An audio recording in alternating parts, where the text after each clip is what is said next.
मैंने तो समता सौंपी थी, तुमने फर्क व्यवस्था कर दी। मैंने न्याय व्यवस्था दी थी, तुमने नर्क व्यवस्था कर दी। हर मंजिल ठहरी कर डाली, गंगा भी मैली कर डाली। न्याय व्यवस्था भी रोती है, गुंडों के घर में सोती है। गांधी को गाली मिलती है, डाकू को ताली मिलती है। संविधान की किसी भी चर्चा या बहस को ये लोग सिर्फ इमरजेंसी पर ले जाते हैं, पर ये भूल जाते हैं कि स्वर्गीय इंदिरा गांधी जी, हमारी पहली महिला पंतप्रधान इंदिरा गांधी जी ने उस वक्त के हालातों के मद्देनजर वो संवैधानिक कदम उठाए थे और उस दौरान हुए गलतियों की माफी भी देश के जनता से मांगी थी। और इतना ही नहीं, उनके विरोधियों ने गठित की गई कमेटी ने उन पर लगे सारे इल्जामों से उन्हें बारी कर दिया था। मैं आज इस सदन में पूछना चाहती हूँ मोदी सरकार से, सॉरी 400 पार का नारा फेल होने के बाद एनडीए सरकार से पूछना चाहती हूँ, आप मणिपुर पर देश की जनता से माफी कब मांगोगे? आप किसान आंदोलन में शहीद हुए 700 से अधिक किसानों के परिवारों की माफी कब मांगोगे? नोटबंदी के चलते हजारों लोगों के परिवार और छोटे कारोबार बंद हुए, उसके लिए माफी कब मांगोगे? हाथरस के लिए, उन्नाव के लिए आप माफी कब मांगोगे? आए दिन महिलाओं पर हो रहे अत्याचारों के लिए माफी कब मांगोगे?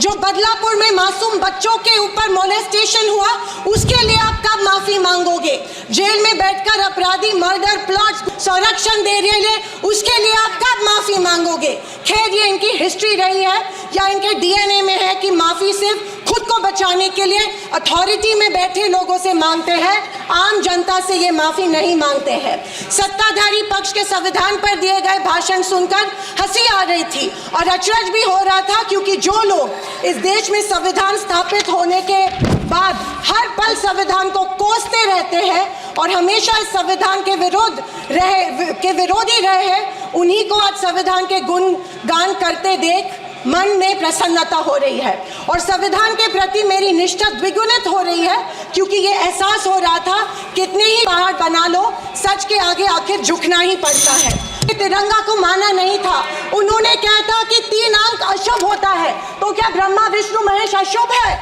जो हम 3 रेखाएं माथे पे लिखते हैं वो अशुभ है? क्या त्रिशूल अशुभ है? ये मैंने पूछना चाहती हूँ।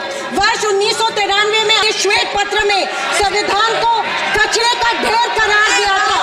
क्या ये तिरंगे के खिलाफ नहीं है? तत्काल संविधान को बदलने की मांग की। धन्यवाद।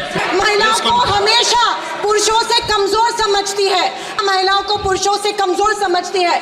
ये अफसोस होता है कि उनके ट्विटर हैंडल फॉलो करते हैं जो महिलाओं को गंदी गंदी गालियां देते हैं। इस बात का अफसोस होता है कि प्रधानमंत्री, हमारे देश के प्रधानमंत्री ये करते हैं। जनवरी 26, 2001 में इन्होंने तिरंगा माना और इतने सालों बाद तिरंगे को नागपुर में होस्ट किया। अध्यक्ष महोदय, मैं 2024 के लोकसभा इलेक्शन के बाद इन्हें एहसास हुआ कि संविधान को ज्यादा छेड़ेंगे तो सत्ता हाथ से निकल सकती है, इसीलिए अचानक संविधान के प्रति इनको प्यार उमड़ने लगा। इस सदन में जब हम शपथ लिए थे, संविधान की शपथ लिए थे और सत्य निष्ठा से प्रतिज्ञान किए थे कि भारत की प्रभुता और अखंडता को अक्षुण्ण रखेंगे और कर्तव्यों का श्रद्धापूर्वक निर्वहन करेंगे, पर हमारे विपक्ष के लोग हैं जो विदेशी तंत्रों से हाथ मिला करके बार बार भारत की प्रभुता और अखंडता पर चोट करते हैं। एक तरफ जहां मोदी जी की कार्यकाल में एफडीआई बढ़ा है, जो फॉरेन डायरेक्ट इन्वेस्टमेंट है, वहीं पे इतने ही वर्षों में कांग्रेस का एसडीआई जरूर बढ़ गया। अब एस उसमें क्या है, उसका नाम लेंगे तो हल्ला हंगामा हो जाएगा, इसीलिए आप लोग खुद ही समझ जाइएगा। ये वही बात हो गया, हिंदी का एक मुहावरा है, मुंह में राम बगल में छुरी, पर ये भी विपक्ष पे सही नहीं बैठता है, क्योंकि विपक्ष तो प्रभु श्री राम का नाम ही नहीं ले सकते, पर छुरी लेकर के बार बार संविधान की हत्या जरूर करने का कोशिश करते हैं। इसीलिए हम लोग कहते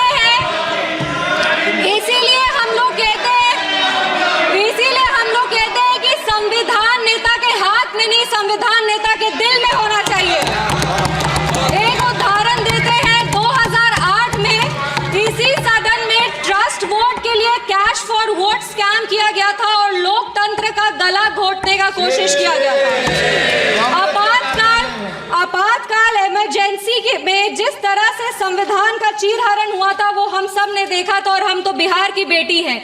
बिहार के एक पुत्र थे जयप्रकाश नारायण जी, जिन्होंने इसी दिल्ली में रामलीला मैदान में राष्ट्रकवि रामधारी सिंह दिनकर की एक कविता पढ़ी थी, सिंहासन खाली करो कि जनता आती है। उसने कांग्रेस की जड़ों को हिला दिया था और भारत में एक नई क्रांति का आह्वान किया था। विपक्ष के साथियों ने अपने भाषण में हमें आरक्षण विरोधी कहा, संविधान विरोधी कहा, हमें देश विरोधी कहा, लेकिन इन्हीं के 3 प्रधानमंत्रियों का जो वाक्य है वो इस सदन में हम पेश करना चाहेंगे। सबसे पहले जवाहरलाल नेहरू जी ने 1961 में लिखा था, I do not like reservation in any form, especially reservation in jobs. I am against any such step that promotes inefficiency and takes us towards mediocrity.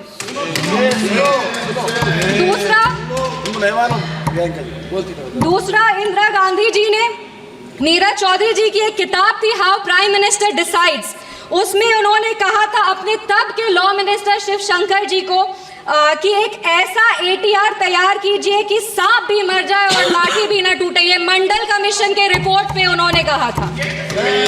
तीसरी राजीव गांधी जी ने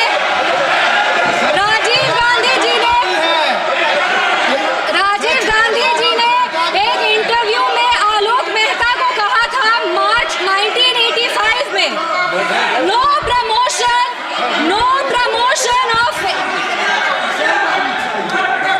राजीव गांधी जी ने एक इंटरव्यू में जर्नलिस्ट आलोक मेहता को कहा था मार्च 1985 में कि no promotion of idiots in the name of reservation and that promoting idiots in the name of reservation would harm the entire country. ये इनके 3 प्रधानमंत्री थे और देश 37 साल इनके प्रतिनिधित्व में था और इन्हें लगता था कि आरक्षण से इस देश में सेकेंड ग्रेड सिटीजन आते हैं। कांग्रेस को माफी मांगनी चाहिए इस पर। अब बात करते हैं संविधान की और सेंटर स्टेट रिलेशन की, तो बता दें कि इंदिरा गांधी जी की कार्यकाल में 11 साल में 35 बार राष्ट्रपति शासन लगाया गया। इनके पास महिला प्रधानमंत्री थी, पर हमारे प्रधानमंत्री ने नारी शक्ति वंदन अधिनियम ला करके 33% आरक्षण दे करके महिलाओं के आवाज को अगर मजबूती किसी ने दी है तो वो हमारे यशस्वी प्रधानमंत्री श्री नरेंद्र मोदी जी। এই মহিলা সাংসদ হলেন লোক জনশক্তি পার্টির শাম্ভবী চৌধুরী। যারা তার ভাষণ শুনেছেন তারা হতবাক হয়ে গিয়েছেন। বিশেষত ভাই বোন রাহুল গান্ধী এবং প্রিয়াঙ্কা গান্ধীর মুখের অভিব্যক্তি দেখার মতো ছিল। বিহারের শাম্ভবী দিলেন কড়া জবাব। সমস্তিপুর থেকে লোক জনশক্তি পার্টির সাংসদ শাম্ভবী চৌধুরী গতকাল সংসদে বিস্ফোরণ ভাষণ দেন, যার ভিডিও সোশ্যাল মিডিয়ায় ভাইরাল হয়েছে। তার ভাষণে শাম্ভবী কংগ্রেস ও প্রিয়াঙ্কা গান্ধীকে তীব্র আক্রমণ করেন এবং ইতিহাসের পাতা পর্যন্ত উল্টে দেন। শাম্ভবী চৌধুরী তার ভাষণে বলেন, বিরোধীরা তাদের বক্তব্যে আমাদেরকে সংরক্ষণ বিরোধী, সংবিধান বিরোধী, দেশ বিরোধী বলে অভিহিত করেছে, কিন্তু আমরা তাদের 3 প্রধানমন্ত্রীর বক্তব্য সংসদের সামনে রাখতে চাই। এরপর তিনি জওহরলাল নেহরু, ইন্দিরা গান্ধী এবং রাজীব গান্ধীর কিছু বক্তব্য উপস্থাপন করেন। নেহরুর বক্তব্য উল্লেখ করে শাম্ভবী বলেন, জওহরলাল নেহরু 1961 সালে লিখেছিলেন, আমার কোনোভাবেই সংরক্ষণ পছন্দ নয়, বিশেষ করে চাকরির ক্ষেত্রে সংরক্ষণ। ইন্দিরা গান্ধী প্রসঙ্গে তিনি বলেন, Indira Gandhi how prime minister decide বইতে তৎকালীন আইনমন্ত্রীর কাছে মন্ডল কমিশনের রিপোর্ট প্রকাশ করেছিলেন, একটি এমন ATR তৈরি করুন যাতে সাপও মরে আবার লাঠিও না ভাঙে। রাজীব গান্ধীর প্রসঙ্গে শাম্ভবী বলেন, রাজীব গান্ধী বলেছিলেন, সংরক্ষণের নামে বোকাদের এগিয়ে দেওয়া উচিত নয়।